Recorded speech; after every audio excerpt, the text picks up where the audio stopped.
नमस्कार दोस्तों, स्वागत है आप सभी का जीएस फ्रेंजी यूट्यूब चैनल पे।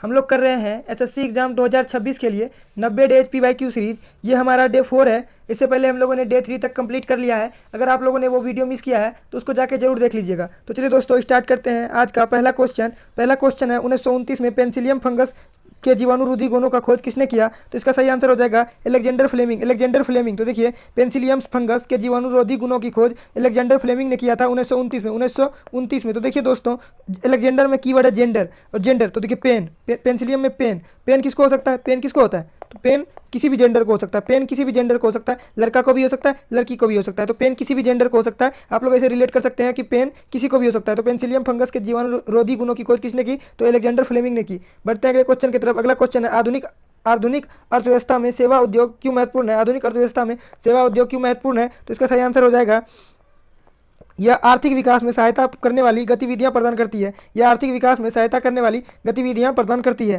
तो बढ़ते हैं अगले क्वेश्चन की तरफ। अगला क्वेश्चन है हरित क्रांति का एक महत्वपूर्ण नुकसान क्या है? तो हरित क्रांति का एक महत्वपूर्ण नुकसान क्या है? तो इसका सही आंसर होगा जैव विविधता का नुकसान। जैव विविधता का नुकसान। जैव विविधता का नुकसान। बढ़ते हैं अगले क्वेश्चन की तरफ। अगला क्वेश्चन है किस बैंड ने 68वें ग्रैमी पुरस्कार में सर्वश्रेष्ठ रॉक एल्बम और सर्वश्रेष्ठ मेटल परफॉर्मेंस दोनों जीते? तो देखिए, 68वें ग्रैमी अवार्ड्स में सर्वश्रेष्ठ रॉक एल्बम और सर्वश्रेष्ठ मेटल परफॉर्मेंस दोनों किसने जीते? तो देखिए, टर्न स्टाइल ने जीते। टर्न स्टाइल ने जीते। Turn style. तो टर्न स्टाइल मतलब बदलने का स्टाइल। बदलने का स्टाइल। तो बदलने के स्टाइल के कारण इधर भी बदल के बोल देता था, उधर भी बदल के बोल देता था, इसलिए दोनों अवार्ड इनको मिल गया। मतलब कभी बदल के इधर बोल देता था, कभी बदल के इधर बोल देता था, इसलिए इनको दोनों अवार्ड मिल गया। तो किस बैंड ने 68वें ग्रैमी पुरस्कार में सर्वश्रेष्ठ रॉक एल्बम पुरस्कार जीता और सर्वश्रेष्ठ मेटल परफॉर्मेंस दोनों जीता? तो देखिए, टर्न स्टाइल ने जीता। टर्न स्टाइल ने जीता। इनके बारे में कुछ फैक्ट है, इसको आप लोग एक बार अच्छे से देख लीजिएगा। बढ़ते हैं अगले क्वेश्चन की तरफ। अगला क्वेश्चन है विश्व धरोहर दिवस किस तारीख को मनाया जाता है? तो इसका सही आंसर हो जाएगा 18 अप्रैल। 18 अप्रैल। तो देखिए, 18 नंबर जर्सी किसका है? 18 नंबर जर्सी किसका है? तो विराट कोहली का है। क्रिकेट में 18 नंबर जर्सी किसका है? तो विराट कोहली का है। और विराट कोहली हम लोगों के लिए विराट कोहली हम लोगों के लिए क्या है? तो हम लोगों के लिए धरोहर है। हम लोगों के लिए धरोहर है। क्रिकेट विश्व का धरोहर कौन है? तो विराट कोहली का 18 नंबर जर्सी है।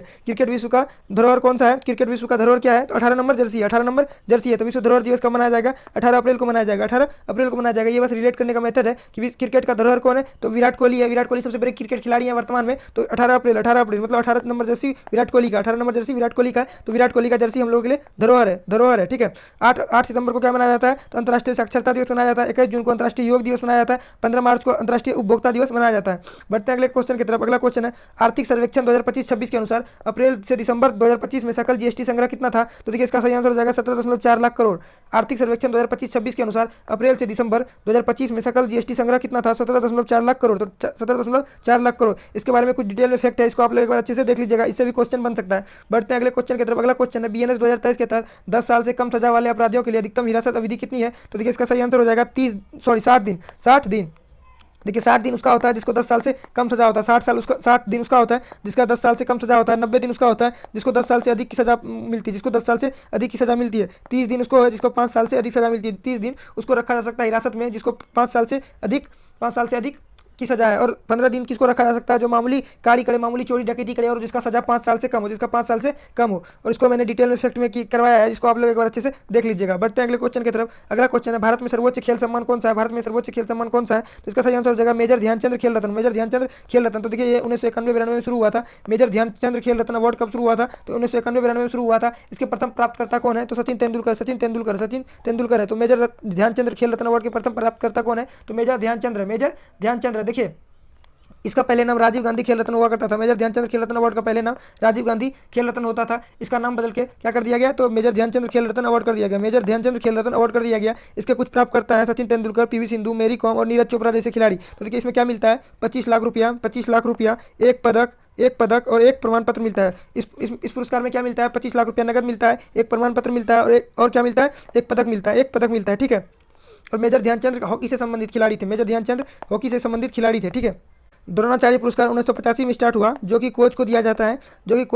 इसमें क्या मिलता है? नगद पुरस्कार मिलता है और द्रोणाचार्य की कांस्य की प्रतिमा मिलती है और एक प्रमाण पत्र मिलता है। ये एथलीटों के कोच को दिया जाता है। देखिए, और अर्जुन पुरस्कार 1961 से आरंभ हुआ। ये खिलाड़ियों को दिया जाता है, जिसमें 15 लाख रुपया, एक अनौपचारिक पोशाक और एक प्रमाण पत्र और एक कांस्य की प्रतिमा मिलती है। इसको आप लोग एक बार अच्छे से पढ़ लीजिएगा। बढ़ते हैं अगले क्वेश्चन की तरफ। अगला क्वेश्चन है समवर्ती सूची की प्रकृति क्या है? तो इसका सही आंसर होगा केंद्र और राज्य दोनों कानून बना सकते हैं। केंद्र और राज्य दोनों मिलकर कानून बना सकते हैं। ये क्या है? समवर्ती सूची की प्रकृति है। समवर्ती सूची की प्रकृति क्या है? केंद्र और राज्य दोनों मिलकर क्या बना सकते हैं? तो क्या बना सकते हैं? तो कानून बना सकते हैं। केंद्र और राज्य दोनों मिलकर कानून बना सकते हैं। ये समवर्ती सूची की प्रकृति है। बढ़ते हैं अगले क्वेश्चन की तरफ। अगला क्वेश्चन है, पंचायती राज में जिले स्तर का शासन कौन करेगा? तो देखिए, जिला परिषद करेगा। जिले स्तर का शासन कौन करेगा? तो जिला परिषद करेगा। ब्लॉक स्तर पर कौन करेगा? तो ब्लॉक समिति करेगा। ग्राम स्तर पर ग्राम सभा और पंचायत स्तर पर ग्राम पंचायत। ठीक है। बढ़ते हैं अगले क्वेश्चन की तरफ। अगला क्वेश्चन, न्यूकुम त्योहार। न्यूकुम त्योहार में कुम शब्द का अर्थ क्या है? न्यूकुम त्योहार में कुम शब्द का अर्थ क्या है? तो देखिए, कुम शब्द का अर्थ है एकता और सामूहिक भावना। एकता और सामूहिक भावना। एकता और सामूहिक भावना। कुम का अर्थ क्या हो गया? एकता और सामूहिक भावना। देखिए, न्यूकुम त्योहार अरुणाचल प्रदेश में मनाया जाता है। न्यूकुम त्योहार अरुणाचल प्रदेश में नीसी जनजाति द्वारा मनाया जाता है। नीसी जनजाति द्वारा मनाया जाता है। नीसी जनजाति द्वारा मनाया जाता है। नीसी जनजाति द्वारा मनाया जाता है, जो कि सुबनसिरी जिले में निवास करता है। सुबनसिरी जिले में निवास करता है। सुबनसिरी जिले में निवास करता है। आप लोग इसको याद कर लीजिएगा अच्छे से। नीसी जनजाति जो भारत के अरुणाचल प्रदेश का एक बड़ा जातीय समूह है। ये मुख्य रूप से पामू, पहाड़े, करुंग, कुमे, निचले सुबनसिरी और अन्य राज्य में निवास करते हैं और अन्य हिस्सों में निवास करते हैं। तो नीसी लोग अपने समृद्ध संस्कृति के लिए जाने जाते हैं। अपने समृद्ध संस्कृति के लिए जाने जाते हैं। तो नीसी जनजाति कहाँ रहते हैं? तो नीसी जनजाति कहाँ रहते हैं? तो अरुणाचल प्रदेश में रहते हैं। अरुणाचल प्रदेश में रहते हैं। मैंने क्या बोला था? अरुण निशा करने लगा तो दिल टूटने के बाद, अरुण निशा करने लगा दिल टूटने के बाद। और तोरगिया उत्सव कहाँ का है? तो अरुणाचल प्रदेश का। तोरगिया उत्सव कहाँ का? अरुणाचल प्रदेश का। खंबा जनजाति कहाँ निवास करती है? तो अरुणाचल प्रदेश में। खंबा जनजाति अरुणाचल प्रदेश में। ताई खम्पटी कहाँ का है? तो अरुणाचल प्रदेश का भी। ताई खम्पटी भी अरुणाचल प्रदेश का। बढ़ते हैं अगले क्वेश्चन की तरफ। अगला क्वेश्चन है, तेलंगाना के हैदराबाद में महान पार्श्व गायक एसपी बालसुब्रमण्यम की प्रतिमा का उद्घाटन किया गया। तो उसको पद्म विभूषण कब दिया गया था? उनको पद्म विभूषण कब दिया गया था? तो इसका सही आंसर हो जाएगा 2021। तो देखिए, 2021 में देखिए, एसपी बालासुब्रमण्यम को 2021 में पद्म विभूषण, 2011 में पद्म भूषण, 2011 में पद्म भूषण और 2001 में पद्मश्री दिया गया। तो देखिए, और एक बात बता देते हैं आप लोगों को कि भारत का सबसे बड़ा सम्मान है वो भारत रत्न है। सबसे बड़ा सम्मान भारत रत्न है। उसके बाद पद्म विभूषण आता है, उसके बाद पद्म भूषण आता है, फिर पद्म श्री आता है। तो देखिए, सबसे बड़ा है भारत रत्न, उसके बाद दूसरे में है पद्म विभूषण, तीसरे में है पद्म भूषण, चौथे में है पद्मश्री। तो देखिए, एसपी बालासुब्रमण्यम को 1921 में पद्म विभूषण मिला था। 2021 में क्या मिला था? पद्म विभूषण। 2011 में क्या मिला था? पद्म भूषण। और 2001 में पद्मश्री मिला था। ठीक है। इसके बारे में कुछ डिटेल में फैक्ट है जिसको आप लोग एक बार अच्छे से पढ़ लीजिएगा। अगला क्वेश्चन है, भारत का मानक यौम स्तर क्या है? तो 82.30 ईस्ट है। 82.30 ईस्ट है, जो कि यूपी के मिर्जापुर में निकलता है। और मानक यौम स्तर 5 राज्यों से गुजरती है। भारत के 5 राज्यों से गुजरती है। मानक यौम स्तर भारत के 5 राज्यों से गुजरती है। कौन कौन राज्य है? यूपी, मध्य प्रदेश, छत्तीसगढ़, ओडिशा और आंध्र प्रदेश। यूपी, मध्य प्रदेश, छत्तीसगढ़, ओडिशा और आंध्र प्रदेश। आप लोगों से पूछे कि मानक समय रेखा कितने राज्यों से होकर गुजरती है? तो 5 राज्यों से होकर गुजरती है। यूपी, मध्य प्रदेश, छत्तीसगढ़, ओडिशा और आंध्र प्रदेश। ये क्वेश्चन आप लोग और अच्छे से देख लीजिएगा। बढ़ते हैं अगले क्वेश्चन की तरफ। अगला क्वेश्चन है, वायुमंडलीय अपवर्तन के कारण सूर्य वास्तविक सूर्योदय से लगभग कितने समय पहले दिखाई देता है? तो देखिए, वायुमंडलीय अपवर्तन के कारण सूर्य जो है ना, वास्तविक सूर्योदय से 2 मिनट पहले दिखाई दे जाता है। 2 मिनट पहले दिखाई दे जाता है। तो वायुमंडलीय अपवर्तन के कारण सूर्य जो है वास्तविक सूर्योदय से 2 मिनट पहले दिखाई दे जाता है। अगला क्वेश्चन, निम्नलिखित में से कौन सी थार मरुस्थल की प्रमुख विशेषता है? देखिए, निम्नलिखित में कौन सी थार मरुस्थल की प्रमुख विशेषता है? तो रेत के टीले थार मरुस्थल की प्रमुख विशेषता है। तो रेत के टीले थार मरुस्थल की प्रमुख विशेषता है। बढ़ते हैं अगले क्वेश्चन की तरफ। अगला क्वेश्चन है, 1932 में पूना पैक्ट किन दो नेताओं के बीच हुआ था? 1932 में पूना पैक्ट किन दो नेताओं के बीच हुआ था? तो किसके बीच? गांधी और अंबेडकर के बीच हुआ था। देखिए, अंबेडकर जी चाहते थे दलितों के लिए पृथक निर्वाचक मंडल, लेकिन उसको बाद में महात्मा गांधी के साथ एक समझौता करना पड़ा, जिसको 1932 का पूना पैक्ट कहते हैं। इसके बाद क्या हुआ? दलितों के लिए 148 आरक्षित सीट दिया गया। इसको डिटेल में आप लोग एक बार पढ़ लीजिएगा। और पूना पैक्ट 24 सितंबर 1932 को हुआ था। 24 सितंबर 1932 को हुआ था। ठीक है। बढ़ते हैं अगले क्वेश्चन की तरफ। अगला क्वेश्चन है, देखिए, फर्स्ट बैटल ऑफ पानीपत ने भारत में किसकी शुरुआत की? यानी कि फर्स्ट बैटल ऑफ पानीपत के बाद भारत में किसका साम्राज्य स्टार्ट हुआ? तो आप लोगों ने पढ़ा होगा कि पानीपत के पहले युद्ध के बाद मुगलों का उदय हो गया था। मुगलों का शासन उदय हो गया था। ठीक है। और फर्स्ट बैटल ऑफ पानीपत कब हुआ था? तो 1536 में किसके बीच हुआ था? बाबर और इब्राहिम लोदी के बीच फर्स्ट बैटल ऑफ पानीपत हुआ था। आप लोग इसको एक बार फैक्ट को अच्छे से पढ़ लीजिएगा। बढ़ते हैं अगले क्वेश्चन की तरफ। अगला क्वेश्चन है, भारत ने आखिरी बार एशियन गेम्स की मेजबानी कब की थी? तो 1982 में की थी। तो भारत ने आखिरी बार एशियन गेम्स की मेजबानी कब की थी? 1982 में की थी। और प्रथम बार कब की थी? 1951 में किया था। 1951 में भारत में प्रथम बार एशियन गेम्स कब हुआ था? तो 1951 में हुआ था। दूसरा बार 1982 में हुआ था। ठीक है। देखिए, इसका कुछ फैक्ट है। भारत में 1982 में एशियाई खेल की मेजबानी की थी, जो खेलों का 9वां संस्करण था। 1982 में एशियाई खेल नई दिल्ली में आयोजित किया गया था। 1982 में कहाँ आयोजित किया गया था? तो नई दिल्ली में किया गया था। 1951 में भी नई दिल्ली में आयोजित किया गया था। ठीक है। इसके बारे में आप लोग कुछ अच्छा सा फैक्ट है जिसको आप लोग एक बार अच्छे से देख लीजिएगा। बढ़ते हैं अगले क्वेश्चन की तरफ। अगला क्वेश्चन है केरल की पारंपरिक संगीतवाद्य संस्कृति के बारे में कौन सा कथन सही है? तो केरल के पारंपरिक संगीतवाद्य संस्कृति के बारे में कौन सा कथन सही है? तो इसका सही आंसर है प्राचीन ढोल जैसे चेंडा मधुधलम शास्त्रीय संदर्भों से जारी है। प्राचीन ढोल जैसे चेंडा और मधुधलम शास्त्रीय संदर्भों से जारी है। ठीक है, तो देखिए इसमें जेडा और मधुदलम का क्या मतलब है, तो इसके बारे में कुछ फैक्ट है, मैंने आप लोगों को बताया है, इसको आप लोग अच्छे से पढ़ लीजिएगा। देखो कि चेंडा है वो है ताल वाद्य यंत्र है, ताल वाद्य यंत्र, ताल वाद्य यंत्र, ताल वाद्य यंत्र है जिसका उपयोग किसमें किया जाता है? कथकली और कुडियाट्टम जैसे शास्त्रीय प्रदर्शनों में किया जाता है, कुडियाट्टम में किया जाता है। देखिए मदलम क्या है? ये भी एक ढोल है, ये भी एक ढोल है। चेंडा एक क्या है? ताल वाद्य यंत्र है, और मदलम क्या है? एक ढोल है। दोनों लकड़ी का बना होता है, दोनों लकड़ी का बना होता है। आप लोग इस फैक्ट को एक बार अच्छे से पढ़ लीजिएगा, आप लोगों के लिए बहुत ही उपयोगी साबित होगा, बहुत ही उपयोगी साबित होगा। बढ़ते हैं अगले क्वेश्चन की तरफ। अगला क्वेश्चन है भारत सरकार की उत्पादन संबंध प्रोत्साहन पीएलआई योजना का मुख्य उद्देश्य क्या था? भारत सरकार की उत्पादन संबंध प्रोत्साहन पीएलआई योजना का मुख्य उद्देश्य क्या था? तो इसका सही आंसर है, इसका सही आंसर हो जाएगा क्या हो जाएगा? घरेलू विनिर्माण और निर्यात को बढ़ावा देना। घरेलू विनिर्माण और निर्यात को बढ़ावा देना। क्या था? घरेलू विनिर्माण और निर्यात को बढ़ावा देना। ठीक है, बढ़ते हैं अगला क्वेश्चन की तरफ। अगला क्वेश्चन है जापानी ग्रांड प्री लीग 2026 जीतने के बाद फार्मूला 1 विश्व चैंपियनशिप का नेतृत्व करने वाले सबसे कम उम्र के ड्राइवर कौन बने हैं? देखिए जापानी ग्रैंड प्री लीग 2026 जीतने के बाद फार्मूला 1 विश्व कप चैंपियनशिप का नेतृत्व करने वाले सबसे कम उम्र के ड्राइवर कौन बने हैं? तो इसका सही आंसर हो जाएगा किमी एंटोनिली। इसको एक बार अच्छे से याद रखिएगा, किमी एंटोनिली। ठीक है, बढ़ते हैं अगले क्वेश्चन की तरफ। अगला क्वेश्चन है मुद्रास्फीति के दौरान आरबीआई का सबसे अधिक संभावना क्या होता है? मुद्रास्फीति के दौरान आरबीआई की सबसे अधिक संभावना क्या होता है? रेपो दर और सीआरआर का बढ़ना, रेपो दर और सीआरआर का बढ़ना। तो देखिए मुद्रास्फीति के दौर में आरबीआई का सबसे अधिक संभावना क्या होता है? तो रेपो दर और सीआरआर का बढ़ना होता है, रेपो दर और सीआरआर का बढ़ना होता है। बढ़ते हैं अगले क्वेश्चन की तरफ। अगला क्वेश्चन है जियोलॉजिकल सर्वे ऑफ इंडिया द्वारा 175वीं वर्षगांठ पर आयोजित वैश्विक भूवैज्ञानिक संगोष्ठी का शीर्षक क्या था? तो देखिए जियोलॉजिकल सर्वे ऑफ इंडिया द्वारा 175वीं वर्षगांठ पर आयोजित वैश्विक भूवैज्ञानिक संगोष्ठी का शीर्षक क्या था? तो इसका सही आंसर होगा अतीत को उजागर करना, भविष्य को आकार देना, जीएसआई के 175वें वर्ष। ठीक है, यह अतीत को उजागर करना, भविष्य को आकार देना। क्या? अतीत को उजागर करना और भविष्य को आकार देना। इसको आप लोग अगर अच्छे से पढ़ लीजिएगा, ये क्वेश्चन आप लोगों के लिए इंपॉर्टेंट है। ठीक है, देखिए तो स्थापना क्या, जब जीएसआई का स्थापना कब हुआ? 1851 में हुआ था। और ये किस मंत्रालय के अंतर्गत आता है? तो खान मंत्रालय के अंतर्गत आता है। भूमिका भूवैज्ञानिक सर्वेक्षण, खनिज अन्वेषण और वैज्ञानिक मानचित्र के लिए जिम्मेदार राष्ट्रीय भूवैज्ञानिक संगठन है। ठीक है, तो देखिए भारतीय भूवैज्ञानिक सर्वेक्षण शब्द पहली बार उपयोग 1848 में जॉन मैकलॉन ने किया था। जॉन मैकलॉन ने किया था भूवैज्ञानिक सर्वेक्षण शब्द में पहली बार भूवैज्ञानिक सर्वेक्षण शब्द का प्रयोग किसने किया था? तो 1848 में जॉन मैकलॉन ने किया था। बढ़ते हैं अगले क्वेश्चन की तरफ। अगला क्वेश्चन है गोलकुंडा फोर्ट के दरवाजों पर युद्ध हाथियों के हमलों से बचाव के लिए क्या लगाया गया था? तो गोलकुंडा फोर्ट के दरवाजे पर युद्ध हाथियों के से बचाव के लिए क्या लगाया गया था? तो लोहे क्या लगाया गया था? नुकीली धातु के किले। तो देखिए गोलकुंडा फोर्ट के दरवाजों पर युद्ध हथियारों के हमलों से बचाव के लिए क्या लगाया गया था? तो नुकीली धातुओं के किले। और गोलकुंडा फोर्ट कहाँ है? तो तेलंगाना हैदराबाद में है। और उसको किसने बनवाया? तो काकतीय राजवंश ने बनाया। गोलकुंडा का किला किसने बनाया? तो काकतीय राजवंश ने 11वीं से 13वीं शताब्दी के बीच बनाया था। तो काकतीय राजवंश ने गोलकुंडा का किला 11वीं से 13वीं शताब्दी के बीच बनवाया था। अंडमान और निकोबार द्वीप समूह में स्थित एकमात्र सक्रिय ज्वालामुखी कौन सा है? तो देखिए अंडमान और निकोबार द्वीप समूह में स्थित एकमात्र सक्रिय ज्वालामुखी कौन सा है? तो सही आंसर है बैरन द्वीप। ये एकमात्र क्या है?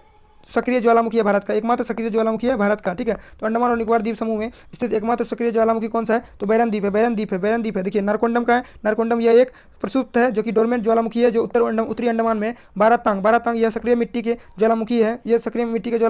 धीनोधर की पहाड़ियां कहाँ पाई जाती है? गुजरात में। यह एक निष्क्रिय ज्वालामुखी है। धीनोधर की पहाड़ियां क्या है? ये एक निष्क्रिय ज्वालामुखी है। धोसी हिल्स हरियाणा, यह एक प्राचीन सुप्त ज्वालामुखी है। ठीक है, ये हरियाणा में है। ठीक है, देखिए बेरन द्वीप के बारे में कुछ फैक्ट है जिसको आप लोग एक बार अच्छे से पढ़ लीजिएगा। देखिए 100 कहाँ है? ये अंडमान निकोबार द्वीप से 135 किलोमीटर उत्तर पूर्व में स्थित है। 135 किलोमीटर उत्तर पूर्व में स्थित है। ठीक है, बैरन द्वीप में जो पहला विस्फोट हुआ था ना 1787 में हुआ था।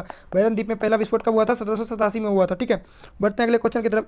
SJY कार्यक्रम का मुख्य लक्ष्य क्या था? तो देखिए SJY कार्यक्रम का मुख्य लक्ष्य क्या था? अति गरीबी से अस्थायी मुक्ति। देखिए बिहार सरकार द्वारा स्टार्ट किया गया था। देखिए बिहार में दारू और ताड़ी बंद कर दिया गया था, जिसमें जो लोग दारू और ताड़ी बेच के मतलब जीवन यापन करते थे उसका जीवन यापन चलाना मुश्किल हो गया था। उन लोगों के लिए बिहार सरकार ने SJY कार्यक्रम स्टार्ट किया था। SJY कार्यक्रम स्टार्ट किया था कब? 2018 में। SJY कार्यक्रम कब स्टार्ट किया था? 2018 में। तो इसका क्या लक्ष्य था? तो गरीबी को दूर करना था। क्या था? गरीबी को दूरी करना था। देखिए सतत जीविकोपार्जन योजना यानी कि SJY का शुभारंभ बिहार सरकार द्वारा 5 अगस्त 2018 को किया गया था। 5 अगस्त 2018 को किया गया था 2018 को किया गया था। देसी शराब ताड़ी के धंधे से जुड़े अत्यंत निर्धन परिवारों को विकल्प टिकाऊ और रोजगार अवसर प्रदान, मतलब दारू और ताड़ी जब बंद कर दिया गया था तो जो ये बेच के जो जीवन यापन करते थे उनके लिए टिकाऊ जीवन यापन योजना था SJY योजना, जो कि 2018 में शुरू किया गया था। ठीक है, बढ़ते हैं अगले क्वेश्चन की तरफ। अर्थशास्त्र में भीड़ प्रभाव का क्या प्रभाव पड़ा?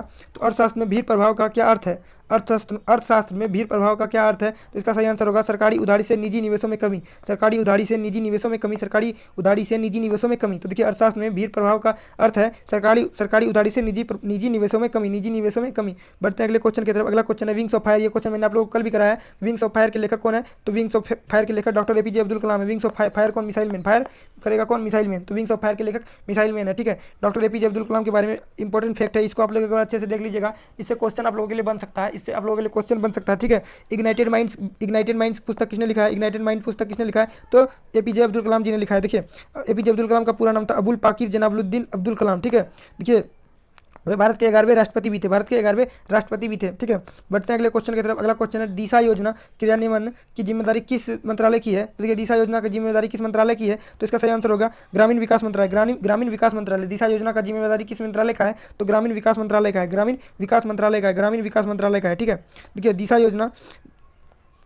योजना के बारे में कुछ इंपॉर्टेंट फैक्ट है, आप लोग इसको अच्छे से पढ़ लीजिएगा। देखिए इसका शुरुआत 2021 में किया गया था और 2026 तक इसका लक्ष्य रखा गया था। 2021 से 2026 तक का लक्ष्य रखा गया था और ये 50 करोड़ के बजट के साथ शुरू किया गया था। 50 करोड़ के बजट के साथ शुरू किया गया था। ठीक है, इसको आप लोग एक बार अच्छे से पढ़ लीजिएगा। बढ़ते हैं अगले क्वेश्चन की तरफ। अगला क्वेश्चन है 1951 में 100 मीटर फ्री स्टाइल में भारत का पहला एशियाई खेल स्वर्ण पदक किसने जीता था? 1951 में जो पहला एशियाई कप भारत में हुआ था उसमें 100 मीटर फ्री स्टाइल में भारत का पहला स्वर्ण पदक किसने जीता था? तो इसका सही आंसर हो जाएगा सचिन नाग ने 100 मीटर फ्री स्टाइल में भारत का पहला स्वर्ण पदक जीता था, जिसका संबंध किससे था? तैराकी से था। सचिन नाग का संबंध किससे था? तैराकी से था। नाग कैसे तैरता है? नाग देखिए, नाग जो सांप होता है ना वो जल में भी तैर लेता है। नाग जल में भी तैर लेता है, तो सचिन नाग का संबंध तैराकी से हो जाएगा। बढ़ते हैं अगले क्वेश्चन की तरफ। हड़प्पा नगर नियोजन एक अनूठी विशेषता क्या थी? हड़प्पा नगर नियोजन का एक अनूठी विशेषता क्या थी? तो ग्रिड पैटर्न सर्के।